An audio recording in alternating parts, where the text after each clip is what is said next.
Welcome to the Streets and People podcast presented by Get Around Cabo Car Free. Get Around Cabo Car Free is a volunteer community movement advocating for more transport options for people who can't drive in Caboolture and Morayfield in Queensland. In today's podcast, we'll be covering one of these three broad topics. It might be Road Rules 360, where we discuss Queensland's road rules, the legislation, the design for people walking, biking, in wheelchairs or on a scooter.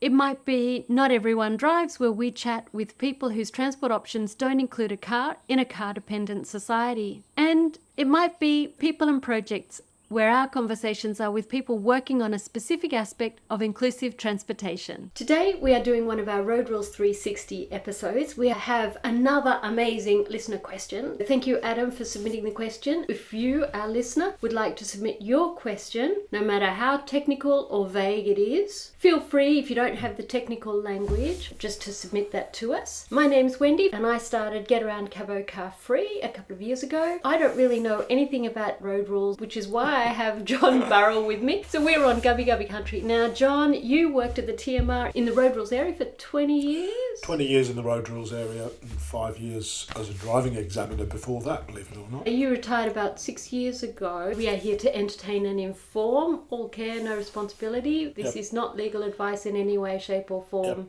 Yeah, you have been warned and we can't be sued. We're not going to take any responsibility. We're just having a yarn. We're having a yarn. What was your first role in the road rules area? Good question. I started off as being seconded into that area, so I had a substantive position elsewhere. My first task there was actually redesigning the driving test that most Queenslanders do now, and it's basically the same as it was back then. We did a huge overhaul of it. There's been some incremental changes to it over the last 25 years now. It's still essentially the same as it was. We definitely made it fairer. We introduced things like the examiner was duty bound to give you full disclosure on what you did right and what you did wrong, whether you passed or unsuccessful. I mean, there are still a very high collision rates. So, maybe if our listener is someone who goes, he's that guy. Fundamentally, the road rules are about trying to keep us safe. Whether you're in a car, whether you're on a motorbike, driving a truck, or walking or riding a bike or on a scooter. I mean, in those days, there weren't scooters. Oh, they were illegal back then. They've only been made legal since I left. Which goes to show that you cannot be held responsible for what we say today. No way. So, Adam is a technical whiz on the whole road rules thing. I don't know what his job is, but he clearly knows his stuff. He might be one of those people who looks and scurries and burrows deep into these things. You meet people who have looked deeply into things. Question 1, 60 kilometres an hour, footpaths and scooters. The picture attached is stereotypical of residential roads in the area where I live. You can see that it is posted 60 kilometres an hour, has no footpaths on either side, and for what it's worth has scant street lighting. Cursory assessment against various state-made policy would prescribe that it does not require a footpath because it is a rural residential area and is likely posted at the correct speed. So basically what Adam has said is everything is as correct according to the various road rules. It's worth noting as well that there's no centre line on the road. What difference would it make if it had a centre line? If it had a centre line and if it was 50 kilometres an hour, you still couldn't ride a scooter. So it doesn't make any difference in the sense that the reason why you can't ride a scooter on this road is because it is 60 k's. But if it was 50 k's with a centre line, that would also exclude it. I still don't understand why the centre line is important. Because it denotes it as a particular level in the hierarchy of the road's infrastructure. It lifts it up to one where there's likely to be more traffic. Okay. Which is why they're saying, you can't ride your... But for the purposes of this, basically, if I've got this correct, you either have 60 kilometres an hour without a centre line, or you get 50 kilometres an hour with a centre line. You can have a centre line on a road with any speed limit. When you look around, there doesn't seem to be an awful lot of rhyme and reason. But when it comes to the road rules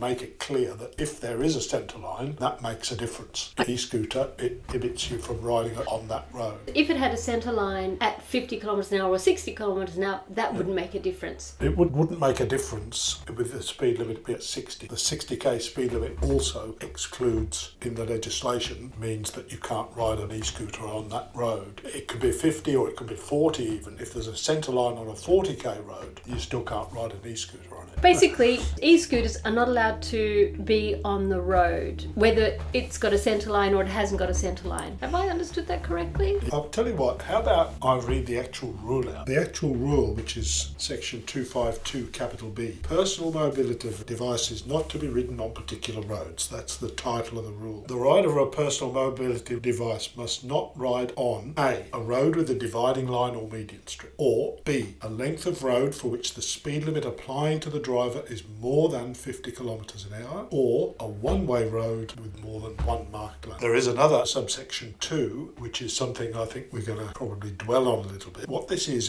a specific addition to the definition of what a road is, specifically for just this section. It says in this section, road does not include a road-related area, but includes a shoulder of the road. When you see that word road used in that rule, it doesn't include a road-related area generally, but it does include a shoulder of the road. So the prohibition applies on a shoulder as well as the road itself. So that road that we've got in this picture here does not have a shoulder. If it did, that shoulder is included in this personal mobility. So, notwithstanding the speed limit, the absence of a footpath means that I am lawfully permitted to walk or run along this road. Queensland Road Rule 238. He knows his road rules, doesn't he? He must have looked. He must have studied them. You can imagine him being there and like delving deep into there. Yes. I know, it's just your thing. I love him already. I think it's a great one. You can walk, run or ride a bike along it. Although notably my safety as a rider of a bike is explicitly provided for in legislation about the minimum passing distance, Queensland Road Rule 144A. But my safety as a pedestrian is not. There is no minimum passing distance rule for pedestrians. However, and this is the paradox, I am not permitted to ride an e-scooter along it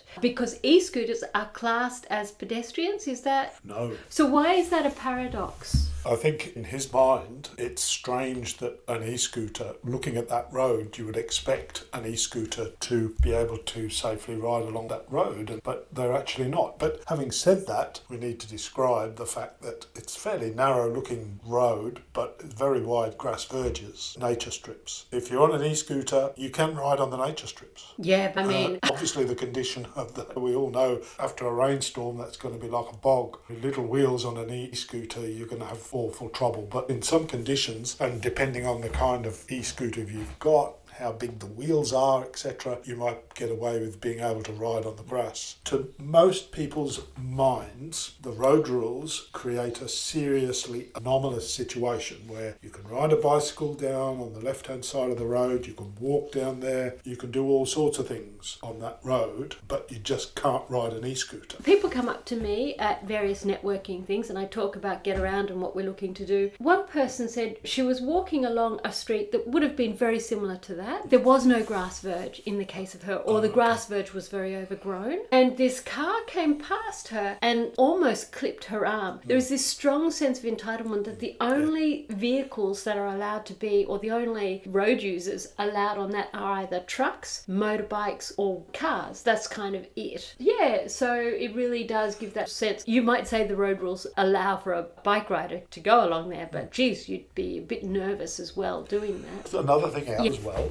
seeing as he's mentioned that the passing distances and pedestrians and so on a road like this, you are legally required to walk facing oncoming traffic. You would basically, in this road, you'd be walking, as we're looking at it, you'd be walking up along the right hand side. When you're talking about passing distances, you're actually talking about oncoming vehicles passing a walker walking towards them, as opposed to, you see, if a pedestrian is walking along the left hand side of a road like this, then, and the reason why the rule's there in the first place is because you can't see the vehicle that's coming, and it can take you by surprise, and if it's too close, then you can obviously get a bit of a shock.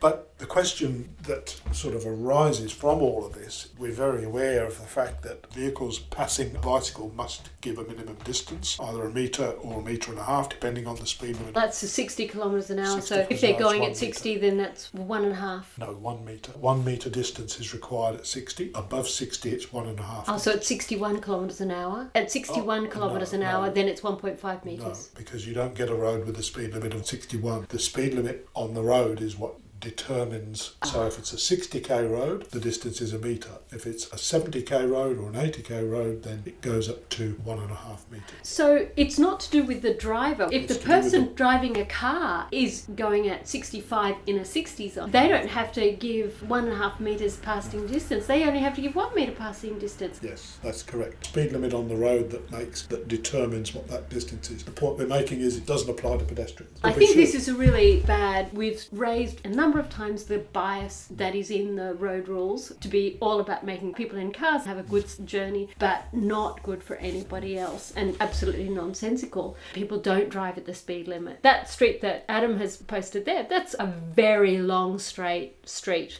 Many people would drive along that at 80 kilometres an hour for sure. Illegally. It's sort of in a back street. The police are going to be there monitoring? I don't think so. What Adam has said is, this is an observation on what seems to me to be a series of disconnects between planning, speed limit setting and road rules. Planning regulation, local and state, does not require footpaths in rural residential. That is a fail in itself. And I think that's true. And this is what we're basically saying. Yes. I do know that they don't want to build footpaths because they say they're too expensive, because the council are having to spend all this money repairing roads. It's an excuse. It's absolutely an excuse. It's appalling. Moreton Bay has something like 175,000 kilometres of missing footpath. What do you do in that instance? Anyway, I digress. That's the planning regulation. The speed limit setting process, which is state legislation, default to a higher speed limit, 60 kilometres an hour, for rural residential. So the road rules, state and national, provide no minimum distance for pedestrians who are walking along a road, and road rules, state and national, prohibit e-scooters from using roads where there is no footpath and hence may be used by pedestrians. So, talk to me about all those different conflicts in terms of legislation, and which one of those has the strongest value, for lack of a better word. Would it be the planning? Would it be the speed limit, so that's state? Would it be national road rules? Which one is most likely to take precedence? Well, the national road, there really isn't such a thing in the sense that there's no enforceable national road rules. What there is something called model legislation, which is called the Australian Road Rules, and it's all states and territories come together every now and again and work through amendments to the national road rules. When we say model legislation, all it is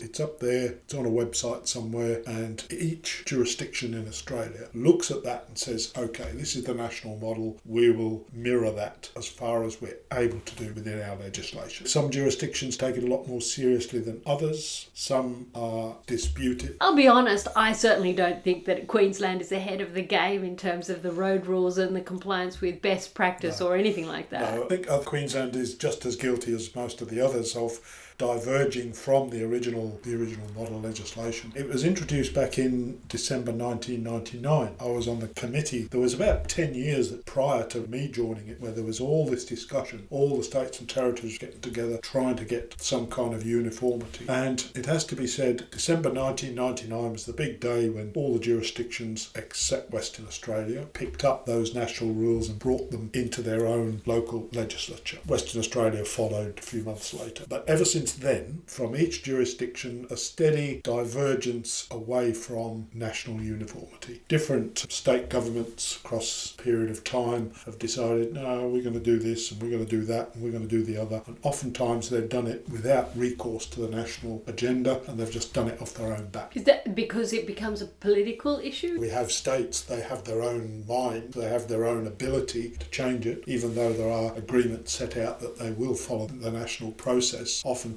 there is a political aspect to it. So in terms of what Adam has said here, what can we pull out, or should we write to the minister and say, well, what's the deal here? I think we can point out the obvious anomalies. I think we've already done that in our conversation today. Setting that out in an email or a letter to the minister, I think, would be beneficial. Let's do that. All right, so that's... High five. High five. So well done, Adam. You have created some work for us. Perhaps you would like to write the letter for us us. We'll get John to double check it. So Adam, you are welcome to write that letter. We'll vet it and put it on our letterhead. It's always nice to have people submit that at a draft. And I think there's actually quite a few questions within this one question. I mean, the idea of having a safe passing distance for pedestrians is, to me, that's a separate issue, but it's just as relevant. Yeah. And the idea of just making it clear that a rural road posted at 60 kilometres an hour, you should be able to allow an e-scooter to travel along that road in the same way as a bicycle. This is part of the problem, you see. I think what they tried to do was meld together rules for wheeled recreational devices and rules for bicycles and come up with something sort of between those two modes of transport, or the sets of rules for each of those modes of transport, have something separate and independent. So you've got some bicycle rules that PMDs fit in with the bicycle rules, other times where they don't fit in with bicycles, they fit in with wheeled recreational devices. All right. So Adam has included a second question. It's fantastic. We do love this. This is to do with parking spaces. Australian standards a few months ago, because cars are now ridiculously big, I mean, you've got one person sitting in the car most times, not naming this brand for any particular reason other than I know someone who has this brand of car. I just wanted to figure out how big it was, and so I measured it. And a Nissan Patrol 2020 is 2 metres wide by 5 metres long. There are all these similar types of vehicles, like a Dodge Ram, like a Toyota Hilux. Everything has got this auto-obesity. Auto-obesity? Yes. I've never heard of Oh, haven't you? That one's been around for a while there, John.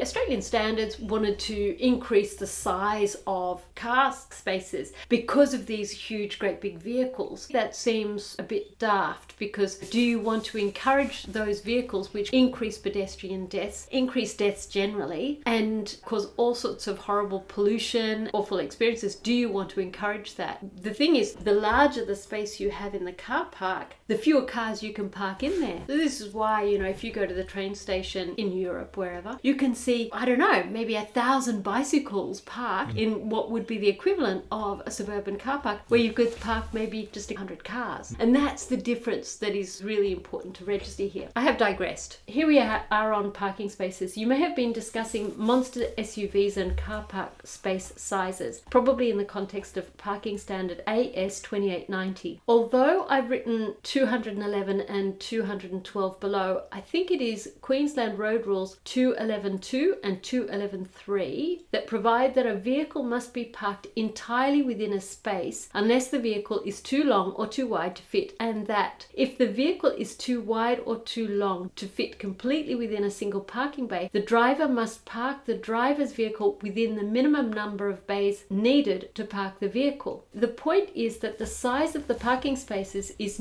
really no control at all on the size of the vehicles that are permitted, because the road rules permit them to overspill into adjacent spaces. This is a link to the Queensland Road Rule. There are rules about parking in spaces at 211 and 212. Can John elaborate more expertly on this? But the Queensland Road Rules, and I suspect New South Wales Road Rules, are based on the model Australian Road Rules that you were talking about just before. Right. What out of that would you like to discuss? It's a little while ago, I had a four-wheel drive and a caravan. Any vehicle like that, if you're just in an ordinary car towing a box trailer or something like that, you're allowed to park in parking bays. Obviously, with the caravan, we used to take up about 3 parking bays. As long as you basically fit yourself into the smallest number you can, you're okay. Where this does become an issue is where you've got paid parking. So if you've got a parking space where you go and you pay your ticket and you stick your ticket in the window, and you can't spill over onto 2 parking spaces. You're not allowed to. This is a national rule. My understanding is that all jurisdictions have it. If your vehicle is too big to actually fit in that parking bay, then you're allowed to park there and encroach on your neighbouring spaces. So that's one thing when you've got a car space at a parking bay. A lot of bonnets, and this is what I used to do when I used to drive a car, and I was none the wiser. I was a young woman hooning about and desperate. Can't imagine that. But I used used to park with the bonnet over onto the footpath. I see a lot of this. People have these big tow bars that sort of stick out that could really do a pedestrian a lot of harm on the knee, because they're sort of at about that height. On a private car park, so in a shopping centre or something like that, say, it would have to be the car park owner who is willing to issue a fine. No, not necessarily. If it's open to the public, even if it's privately owned, it's still part of the road network. A police officer can come along and give you a ticket if you're parking in the wrong place. All right, so there's an app called Snap Send Solve, which I think is completely fantastic. On there, you can take photographs, it geolocates it, you can take the number plate, take a picture of the registration, the parking is overhanging. Overhanging on the footpath, is that illegal? I don't think it is unless you are causing an obstruction on the footpath. Well, you are causing an obstruction on the footpath. If there's space to get round, I don't think that would necessarily be classed as an obstruction. If you can still get past. If it's just a bit of a hazard, I doubt a police officer will give you a ticket for that. But there is an element of subjectivity in that. Just to give you an example, you see this a lot of areas where there's narrow roads. So they put these tiny little narrow roads in. Residents will come and park their vehicles with two wheels over the curb. That's illegal. That's at one extreme. If your wheels are in the space, maybe the back end of your vehicle is protruding slightly in that area, there's not much you can do about it. And in some cases, cars are so big these days, you may not be able to fit in that space unless you've got some part of the boot or whatever hanging over into the next door adjacent space or even over the curb. This rule allows it. Footpaths often, they're about 1.2, and you've got an overhang of maybe 30 centimetres with a tow bar or a bonnet or something like that. How much is that? 90 centimetres? And you're not going to go right next to it. So you've got 80 centimetres because you generally miss it by about 10 centimetres. How wide is, say, a mobility scooter, one of those four-wheeler wheelchairs? This is where you get the subjectivity come in. When you start looking at all the different possibilities and circumstances, you might have a situation where the driver could be committing an offence. I wouldn't want to push that one too far. Well, I think that with Snap Send Solve, you can take a photo and you can report it. It geolocates it, gets sent into council, and council then issues the fine. Is it the QPS? Just a point about that too. Councils do have the facility for issuing parking fines. Police officers can as well. It's a dual thing. Both can, even though it might be council car park. If an offence being committed within that car park, the police officer from the state government can issue a ticket as well as a council. There is one thing that I would like to just pull out, and that is going back to that photograph which we can see and you can't. If that road had a road shoulder, just want to emphasise the fact that if it's a road shoulder, your personal mobility device is not allowed to use that space, which is very strange because if you're on a bicycle you can, if you're a pedestrian you can, on a motorised wheelchair you can as well. But if you're on a wheeled recreational device or a personal mobility device, you're not allowed to use it. This is so important. Motorised scooters and personal mobility devices are allowed in bicycle lanes, but there are so many pieces of infrastructure out there that look like bicycle lanes where you would think that a personal mobility device could happily ride in that area. If it is a bicycle lane, no problem. But as we've discussed before in other podcasts, there are so many. My guess is between 70 and 80% of all bicycle lanes are not bicycle lanes at all because the sign is missing. And what that does, even though it looks just like a bicycle lane, you can't ride your personal mobility device on that area. It's not a lane. Sometimes it will become a road-related area, as in shoulder of the road. Other times it just becomes a lane that isn't a bicycle lane. Whatever it is, PMDs are excluded from it. We know that all these road rules are, I'm a car and I get all the road rules I want and you're not, so you get really weird ones because you have to use my ones and then wear some ridiculous, ludicrous kind of thing. All right, so if you, our listener, would like to have your question answered, and if you're super good at the road rules like Adam, then by all means ask something really difficult and complicated and John will undoubtedly know the answer for it.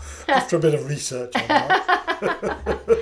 I think we might wrap it up. What do you reckon, John? I think that's a good idea. Okay, I think today was really a fun episode. Yeah, I like that. One. I didn't kind of find myself going, oh, what does any of that say to me? This is really for scooters, pedestrians and bicycles. All right, thanks a lot. Bye. Bye. Thanks for enjoying Streets and People presented by Get Around Cabo Car Free. We publish our podcast regularly at the usual places and on our website where you can find out more about us. getaroundcabocarfree.com.au. That's www.getaround, get around, that's pretty straightforward, Cabo, C-A-B-O, that's short for Caboolture, Car Free, C-A-R-F-R-E-E, there's no hyphen in that, .com.au. Our theme music is The Thief on AM Sound, which is just like our cars on our streets, always stealing the space. So let's stop that thief.